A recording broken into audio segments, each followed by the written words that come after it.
Alright, so in this one, I want to react to a short by Hamza because recently he really pissed me off. So basically, he published this video days ago where he pretty much spent 40 minutes trying to convince you that university is a scam and that you should buy his course instead. And of course, he just uses survivorship bias the entire time of like, oh, I did it and it worked for me, so it's gonna work for you. And he doesn't really pull up actual statistics as always. So this video, I'm gonna do exactly that. And first, I want to react to a clip by him, and then I'm going to show you what the statistics actually say. You're only considering university just because your parents will shout at you if you don't go. That's just pathetic. Honestly, take their fucking shout and don't waste 3 years of your life. Like, imagine where I'd be if I started this 3 years earlier without all the stress, the degeneracy of university, the debt of university. Yeah, but you're the exception, though. That's the point. The vast majority of people would fail. They just put 3 extra years into this. I'd be so much further ahead. Just because they're your parents, just because they're your teachers does not mean that they actually know what the world is like now. You need to make this decision for yourself. And yeah, your parents will shout at you if you tell them, nope, I'm not going to university. And they'll threaten you and they'll say crazy, harmful things for you because they love you and they'll look out for you. But either way, they're still ignorant of how the world works. You are not. You know that the world has changed and you need to just have the fucking testicles, the fucking big balls. Or if there's any women watching this, like the fucking tight pussy energy. You need to have like big dick energy, tight pussy energy to fucking look to your parents and say, you know what? No, I'm not going to university. It's gay. I don't know why he acts like everyone is his audience of like 2 million people and do what he did. So weird to me. No, I'm not going to university. It's gay. It's a scam. No, I'm not going. University is a scam. We'll see about that. No. And they start shouting at you, no, you better, okay. And you say, okay, fine. Okay, yeah, don't worry, I'll go. And then you just pretend that you've been applying for it or something. Yeah, don't worry, I've got into university. And you just fucking lie. If that's what it's going to have to take, bro, I would hate to tell you to lie to your parents. But it's the fucking truth. Some parents are going to just be tyrants on you, telling you, no, you've got to go down the path that I went down, but do it slightly better. You know, I always got like a mid-tier or low-tier job, and I always wanted to be those high-tier people like the doctors. So now you're going to live the life that I wanted to live. It's like, no, fuck you. You live your fucking life. I'm going to live my fucking life. What the fuck is this? You're not going to live vicariously through me just because being a doctor was better in your time. Bro, I make a doctor's fucking salary every fucking week now. Again, you're the exception. Imagine a full-time doctor in the UK wakes up, sleep-deprived, drives to the fucking hospital, saves lives and stuff. Yeah, that's purposeful, don't get me wrong. But in terms of just business success, like monetary success, how much money he makes per year, I make in like 7 or 8 days.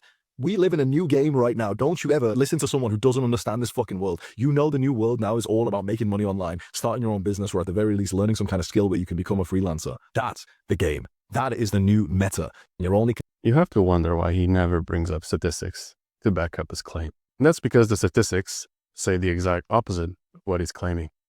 Now, of course, he thinks that if you just start a business or a YouTube channel or a personal brand that it's going to be better.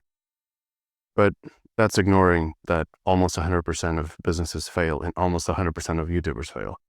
However, the average person with a master's is going to make double of the average person with just a high school diploma. And averages are way more powerful, obviously, than exceptions. And for every Hamza, there's hundreds, if not thousands, of men that fail to try to emulate his success. And even doing a livable wage on YouTube, it's the exception, not the rule. And that applies to YouTube, that applies to business. The vast majority of people who start businesses fail. So it's way better to start a business with the safety net of a job or a safety net of higher education. And again, you should look at averages, not exceptions. And if you look at averages, you should obviously get higher education because that's what the averages say. And here's the thing. Everyone thinks, oh, it's too expensive. Dude, you're spending tens of thousands and you're going to make on average $1 million more over your lifetime. You're multiplying your money by around 15 times. There was a guy that consistently multiplied your money by 15 times. He would be the best investor of all time. And yet there is that guy. It's called higher education. And nowadays everyone thinks he's a scam. Now, of course, sometimes you're going to have to pay to live next to the university. And in that case, it's going to be more expensive.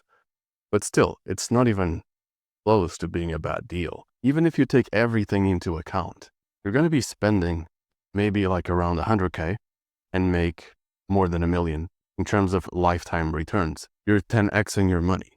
And this is an average.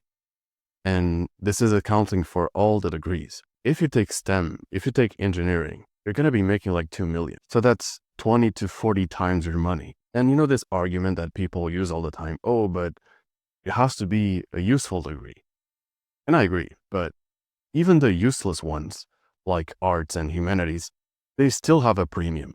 You're still going to make more money if you take them than if you don't. So let's say your friend that took a useless degree in arts or humanities or education is probably going to make $500,000 to $800K more over their lifetime compared to if they didn't have a college degree. So even this advice of, oh, don't take a useless degree or don't take a degree that isn't STEM, even that is bad advice because any degree on average is going to be way better than no degree at all. Here's a few more statistics. Most adults in the US don't have a bachelor's. So you're already above average if you have a bachelor's degree. And when it comes to masters, only 14% of adults in the US have it. So you're already in the top 14% if you have a master's. Here's more statistics. Everyone claims that if you take computer science, for example, that you're going to be homeless. But the statistics say that almost 100% of them get a job within 12 months. So you're doing well. The unemployment rate is really low. Most people that go to college for CS, they do get a job within a few months. And yeah, don't fall for the whole propaganda of college being a scam. Oh, just do things on your own. That's not how it works. And nowadays it's more important than ever because you have ATS filters. Companies can use AI to detect if you have a college degree or not. And if you don't, your resume can be thrown into the trash if you want to have good jobs. Here's more statistics. Everyone claims that, oh, the average person lives paycheck to paycheck. And that's true. But if you separate college degree holders from non-college degree holders, most people with a college degree don't live paycheck to paycheck. And most people without one do live paycheck to paycheck. Also, here's a bit more numbers in case you're not convinced for whatever reason. A lot of people claim that, oh, this is because of IQ. This is IQ differences, right? So when you combine both, 50 to 70% of the effect of IQ on income is basically just education. And education has a way stronger predictive power of income than IQ. In other words, it's better to have more education than more IQ on average, if what you care about is money and income. And for each 1 year of education, you get an extra up to 10% more average income. And yeah, education is a way stronger predictor of wealth than IQ. So if you don't have a college degree, you're basically being anti-science, you're being anti-statistics, you're going against what the evidence says. It has nothing to do with, oh, your parents want to live vicariously through you. Perhaps that's the case, but it doesn't matter. What matters are outcomes. And you're going to be better off with a college degree than if you don't. And even if that degree, like I mentioned, is humanities or arts or education or one of those degrees that people think are useless, even then, you're still going to be way better off compared to people that don't have a college degree on average. And if you do try to start a business, at least try to have a safety net, at least try to have a plan B. Otherwise, you're going to be like the average person that tries to start a business, which is failing, basically. And people like Hamza are the exception, not the rule.